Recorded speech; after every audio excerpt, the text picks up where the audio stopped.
This video has been produced by the UK National Agency for the 2017 Erasmus Plus Call for Applications. This video will provide UK organisations with an overview of the opportunities to schools to engage with school-to-school or schools-only partnerships under Key Action 2. Under Key Action 2, funding is available for strategic partnerships between schools only and also strategic partnerships between other education and training organisations that work in the field of school education. There are 2 different application forms, so please ensure that you apply for the correct type of funding. This video will only cover information about the schools only type of application form. If you would like information about the school's education strand of funding, please check out the specific video dedicated to that type of application in our 2017 YouTube playlist. So strategic partnerships for schools only are strategic partnerships that aim to support the exchange of good practices between schools from different programme countries. In many cases, cooperation activities are combined with class exchanges, e-twinning projects, and long-term mobility of pupils. This distinctive feature of this format of strategic partnerships is the modality of contractualisation with beneficiaries. Although one of the schools involved in the project takes the lead and applies on behalf of all participating schools, once a schools-only partnership is selected, each participating school signs a separate grant agreement with the national agency established in their own country.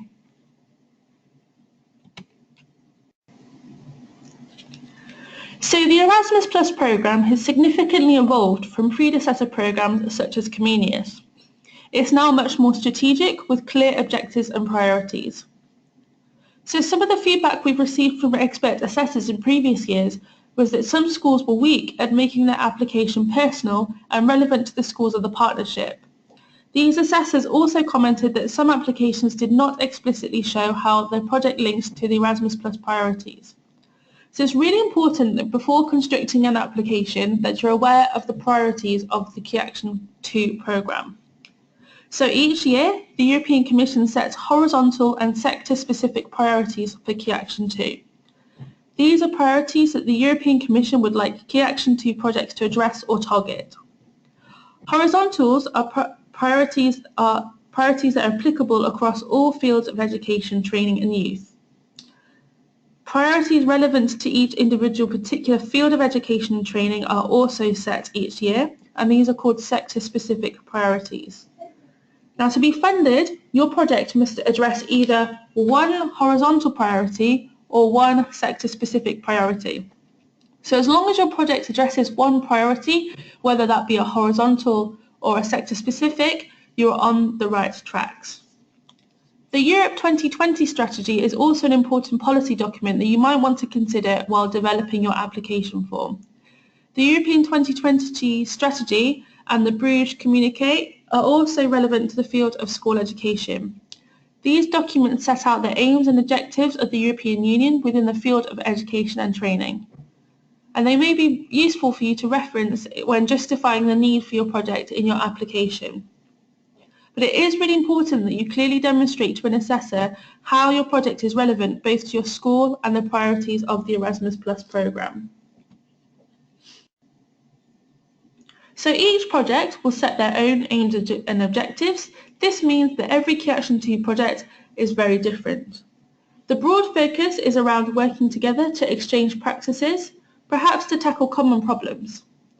Projects can also involve the creation, testing and implementation of new resources and practices, but the end aim is always to improve the provision for learners, either by producing specific products, changing practices within an organisation, or increasing the knowledge and skills of its staff. So schools-only Key Action 2 projects must involve a minimum of 2 schools from 2 different programme countries. For more information on who can apply for a schools-only strategic partnership, you should please read our website on the eligible schools page if you haven't done so already. So all projects that are schools-only projects are projects for the sharing of best practice. So this means that they cannot apply for intellectual output or multiplier event funding. This is only possible under a school education type of application form. Now, this doesn't mean that your project won't have any innovative aspects, it just means that there's no dedicated budget for such large-scale outputs. Now, all Key Action 2 projects are organisation-led. Individuals cannot apply directly for a grant. So whilst a teacher or a staff member can complete the application form on behalf of their school, the project remains the school's responsibility even if that staff member leaves the organisation. Please be aware that application organisations must be legally registered in the United Kingdom. Therefore, sole traders, partnerships other than Scottish partnerships and limited liability partnerships, trust and unincorporated associations are not eligible to apply for Erasmus Plus funding. If you're unsure as whether your organisation would be eligible to take part, please do contact us as soon as possible, and I'll provide the contact details at the end of this video. As explained earlier, schools-only partnerships can only involve schools from programme countries. So under the Erasmus Plus programme, there are two categories of countries. Programme countries are the ones that you can see on the screen now. These are countries who can take part in all parts of the Erasmus Plus programme, including schools-only applications. There is another category of countries and that are called partner countries. These partner countries are not detailed on the screen now, and unfortunately schools from partner countries cannot take part in the schools-only strand of Erasmus Plus. So there are two ways that UK schools can get involved in Erasmus Plus schools-only applications. They could either become the lead in a partnership and then submit an application in the UK on behalf of the partnership as a whole, or they could find a school in another country who is willing to write and submit the application to their national agency in their country, but the UK school would be involved as a partner. As a reminder, if successful, the project will be funded as a whole. So if the UK project is successful, we will notify the other countries, and the schools in the other countries will receive funding from their own national agency and receive their own contract. Strategic partnerships will range from fairly simple cooperation projects between small-scale organisations to more sophisticated and large-scale projects. The expenses incurred by the different types of projects will vary accordingly. By consequence, the proposed funding model consists of a menu of cost of items which applicants will choose from. So there's funding available for project management. Schools can also apply for transnational project meetings. These are meetings where coordinators only will get together and meet face-to-face to plan out the rest of the project. Can also incorporate learning, teaching, training activities, which I'll cover in a second, and there's additional funding for special needs support and exceptional costs. So exceptional costs are only eligible if duly justified in the project application form, and special needs support needs to be motivated if participants have additional needs such as disability. So mobility of learners and staff is possible in Key Action 2, although this shouldn't be the main focus of the project. In Key Action 2, mobility is there to support the aims and objectives of their overall project, and all mobility must be shown to be supporting the project achieve its objectives. So it's necessary for the aims of the project that the mobility takes place. These activities are available to enable organisations to get learners involved in the project, involve staff through teaching and training events and assignments,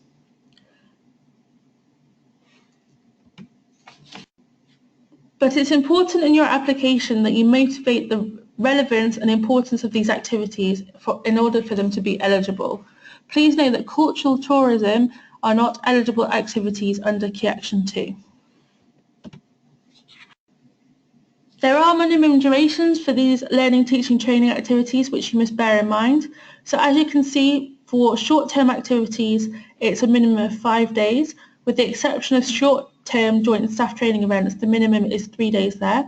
And there's also the opportunity for the long-term mobility of staff and pupils, which is where they can spend up to 2 to 12 months studying or working in a partner school overseas. So here is the deadline for 2017 Schools Key Action 2 applications. As you can see, applications open only annually for schools. So the deadline is Wednesday the 29th of March at 11 AM UK time. That translates to 12 o'clock noon Brussels time. We are unable to accept any late applications. This deadline is set by the European Commission, so please do not leave it until the last minute to submit your application, as sometimes schools face difficulty in the final stages. By submitting your application in advance of the deadline, you allow yourself time to contact us if you have any difficulties. It's also really important that you understand how your project will be assessed. You'll then be able to ensure that your proposal meets the assessor's requirements. So to be considered for funding, proposals must score at least 60 points. Your application must also score at least half of the maximum points in each of the categories on the screen now. Projects will be assessed by external expert assessors in the field of schools. It's also important that you make everything obvious to the assessors. Don't presume that they know information about your organisation already. You need to explicitly state things rather than suggest or presume that they'll know what you're talking about, and do avoid using jargon or acronyms. You need to clearly, explicitly state what your school is trying to achieve and why it's relevant to the horizontal or sector-specific priorities. As you can see, different categories are weighted differently, so there's more points available for the relevance of the project and impact and dissemination. There's a range of support that the UK National Agency provides to support applicants with their Key Action 2 project. For each type of application, we have an application guidance document available on our website, and you can download that through the relevant How to Apply page. We also run these videos. This is the first in a two-part of our videos. We'll soon have a step-by-step application form video available for schools-only forms, and you can use that at your own leisure and use it to help you complete certain elements of the application form. This year we're also running one-to-one telephone calls for Key Action 2, where you can actually spend half an hour with us, the national agency, discussing your projects, any questions you have, and we can also check the technicalities of your form, such as the budget.